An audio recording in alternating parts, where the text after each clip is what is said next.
ഈ ലോകം ദൈവസ്നേഹം അനുഭവിച്ച ദിനം, ലോകം ഓർക്കുന്ന ദിനം ദുഃഖവെള്ളി അഥവാ ഗുഡ് ഫ്രൈഡേ,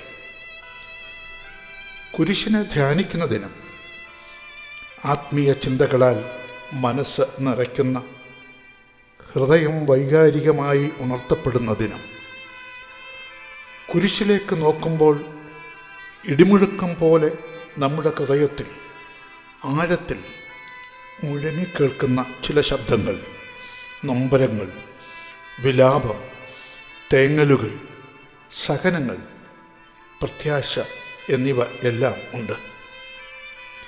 ദൈവമക്കളുടെ ജീവിതത്തിൽ കഷ്ടതകളുണ്ട്. അത് സഹിക്കുവാൻ നാം നിയമിക്കപ്പെട്ടിരിക്കുന്നു. അതിൻ്റെ അർത്ഥം നാം കഷ്ടതയിൽ കിടക്കും എന്നല്ല. പച്ചയായ പുൽപ്പറങ്ങളിലാണ് അവൻ നമ്മെ കിടത്തുന്നത്. യേശുവിനെ കുരിശിൽ തറച്ചു കൊല്ലുവാൻ പുരോഹിതന്മാരും റോമൻ ഭരണകൂടവും പട്ടാളക്കാരും ഒരു കൂട്ടം ജനങ്ങളും അവനെ പീഡിപ്പിക്കുകയാണ്.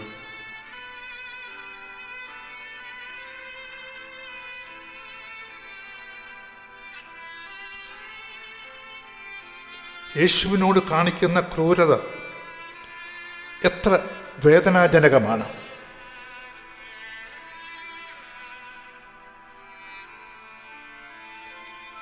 യെശയ്യാ പ്രവാചകൻ പറയുന്നു, അവൻ മനുഷ്യരാൽ നിന്ദിക്കപ്പെട്ടു, ത്യജിക്കപ്പെട്ടു, വ്യസനപാത്രമായി.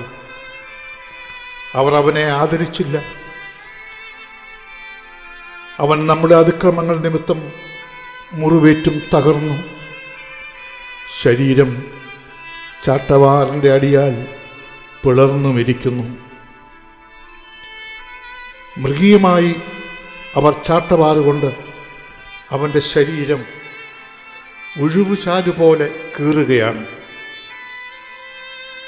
മനുഷ്യവർഗത്തിൻ്റെ പാപം അവനെ കഷ്ടതയിലൂടെ, വേദനയിലൂടെ, ത്യാഗത്തിലൂടെ, മരണവേദനയിലൂടെ ഏറ്റെടുക്കുകയാണ്. മനുഷ്യൻ്റെ പാപവിമോചനത്തിനു വേണ്ടി സ്വന്തം രക്തം അവൻ യാഗമായി അർപ്പിക്കുകയാണ്.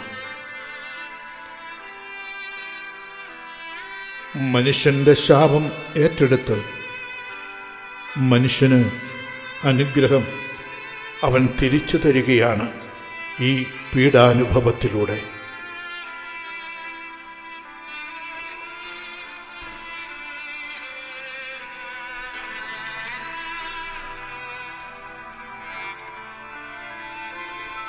ഇന്ന് വിവിധ പ്രശ്നങ്ങളിലൂടെ കടന്നു പോകുന്നവർക്ക് ഒരു വിമോചനമുണ്ട് എന്ന് തെളിയിക്കുന്നതാണ് ക്രിസ്തു അനുഭവിച്ച പീഡനവും കുരിശും.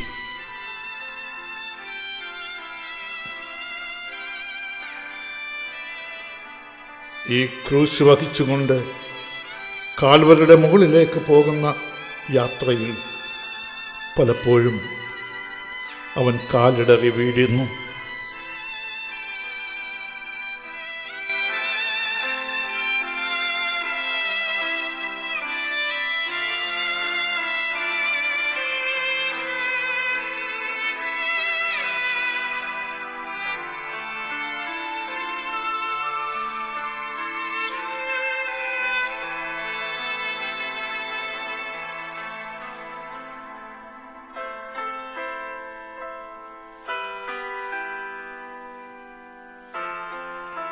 നമ്മുടെ ജീവിതത്തിലും പലപ്പോഴും നാം കാലിടറി വീഴുമ്പോൾ നമ്മുടെ വീഴ്ചകളെ അവൻ കാണുന്നു. നമ്മുടെ നിസ്സഹായാവസ്ഥ അവൻ മനസ്സിലാക്കുന്നു. വീഴുന്നവൻ്റെ ദുഃഖം അറിയുന്നവനാണ് അവൻ. നമ്മുടെ ഓരോ വീഴ്ചയിലും അവൻ എഴുന്നേൽക്കുന്നത് പോലെ നമ്മയും ഉയർത്തും. നമ്മുടെ വീഴ്ചകളെ ഏറ്റെടുക്കുന്ന സ്ഥലമാണ് കാൽവരി കുരിശ്.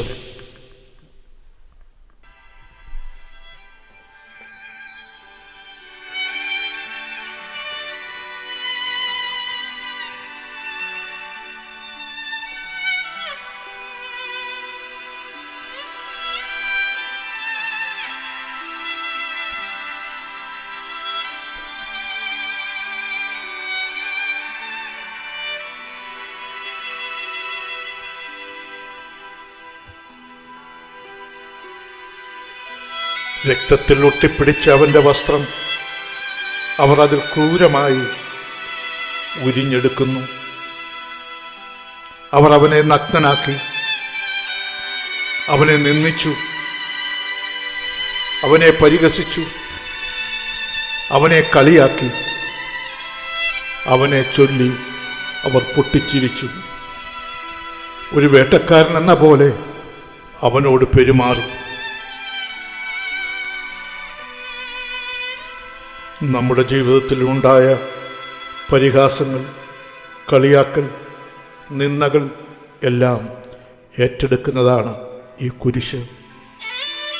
നാം നിന്ദിക്കപ്പെടുമ്പോൾ, പരിഹസിക്കപ്പെടുമ്പോൾ, ഒറ്റപ്പെടുമ്പോൾ, മറ്റുള്ളവരാൽ വഞ്ചിക്കപ്പെടുമ്പോൾ, നിസ്സഹായരായിത്തീരുമ്പോൾ അതിൻ്റെ വേദന അറിയുന്നവരാണ് ഈ ക്രൂശിക്കപ്പെടുന്നത്. നമ്മുടെ ജീവിതത്തിൽ ഉണ്ടായ പരിഹാസങ്ങൾ, ശത്രുത്വം, പീഡകൾ നമുക്കുണ്ടാകുമ്പോൾ ക്രൂശ് നമ്മുടെ ബലമാണ്. തൻ്റെ ശിഷ്യൻ്റെ വിശ്വാസ വഞ്ചനയാണ് ഈ കുരിശിൽ നാം കാണുന്നത്. നന്മ ചെയ്ത് ചുറ്റി സഞ്ചരിച്ചവൻ്റെ പാദങ്ങളും കരങ്ങളും അവർ ആണികളാൽ തറച്ചു.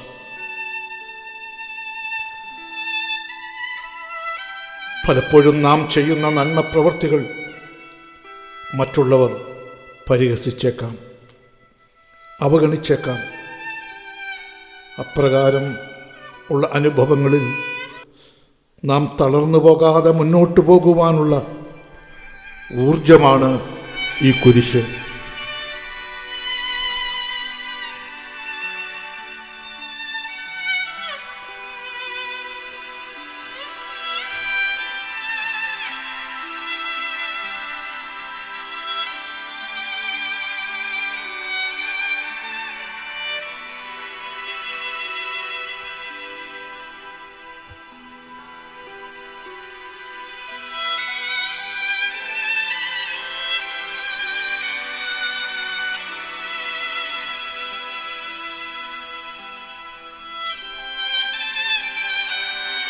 കുരിശിൻ്റെ വഴിയിൽ തന്നോടൊപ്പം യാത്ര ചെയ്ത സ്ത്രീകളെ അവൻ ആശ്വസിപ്പിക്കുന്നു. സ്ത്രീകൾക്ക് പ്രത്യേകമായ മാന്യത തൻ്റെ ശുശ്രൂഷയിലും തൻ്റെ ഈ കാൽവരി യാത്രയിലും അവൻ കൽപ്പിക്കുകയാണ്. യേശുവിൻ്റെ ക്രൂശീകരണ വേളയിൽ അനേകം സ്ത്രീകളും കുരിശിൻ്റെ ചുവട്ടിൽ ഉണ്ടായിരുന്നു. എന്നാൽ കുരിശിൻ്റെ ഏറ്റവും അടുത്ത് അതിനോട് ചേർന്ന് നിന്നത് അവൻ്റെ അമ്മ മാത്രമായിരുന്നു. മറ്റു സ്ത്രീകൾ കുരിശിൻ്റെ ചുവട്ടിലേക്ക് അടുത്തു വന്നില്ല. കാരണം കുരിശീകരണ സമയത്ത് ധരിപ്പിച്ച വസ്ത്രം സ്ഥാനം തെറ്റിക്കിടന്നു. അവൻ്റെ ലജ്ജയ്ക്ക് അത്രയുമെങ്കിലും പരിഹാരമാകട്ടെ എന്നവർ കരുതി അവർ ദൂരെ മാറി നിന്നു. സ്വന്തം മകൻ്റെ നഗ്നത ഒരമ്മയ്ക്കും ലജ്ജയല്ല. സ്വന്തം മകനെ വധിക്കുന്നത് കാണേണ്ടി വരുന്ന ഒരമ്മ, ഏതൊരമ്മയുടെയും സ്വപ്നമാണ് സ്വപുത്രൻ്റെ മടിയിൽ കിടന്ന് മരിക്കണമെന്നത്. അത് നിഷേധിക്കപ്പെടുന്നതാണ് ഈ ക്രൂശിൻ്റെ ചുവട്ടിൽ നാം കാണുന്നത്. ഇന്നും എത്രയോ അമ്മമാരുടെ പുത്രന്മാർ വിവിധ രീതിയിൽ അകാലത്തിൽ മരണപ്പെടുന്നു.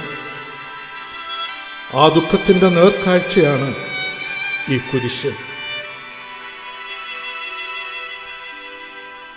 ഇന്ന് അങ്ങനെയുള്ള അമ്മമാർക്ക് ഒരു ദുഃഖവെള്ളിയാണ്.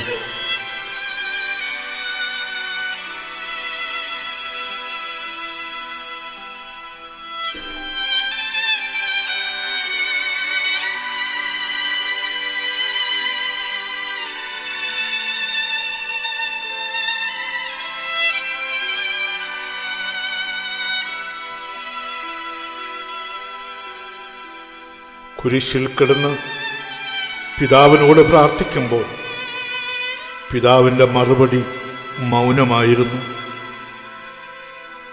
ഇന്ന് ചില വേദനകളിൽ നാം ഹൃദയം തകർന്ന് ദൈവത്തോട് പ്രാർത്ഥിക്കുമ്പോൾ ദൈവം മൗനം പാലിക്കുമ്പോൾ ഈ ക്രൂശ് നമുക്ക് ഉത്തരമാണ്. ഇവിടെ യേശു ദൈവത്തിൻ്റെ മൗനത്തിൻ്റെ മുമ്പിൽ അവൻ്റെ കരങ്ങളിൽ തൻ്റെ ആത്മാവിനെ സമർപ്പിക്കുകയാണ്. എനിക്കും നിങ്ങൾക്കും എന്ത് സഹിക്കണം, എങ്ങനെ സഹിക്കണമെന്ന് ഈ ക്രൂശ് പഠിപ്പിക്കുകയാണ്.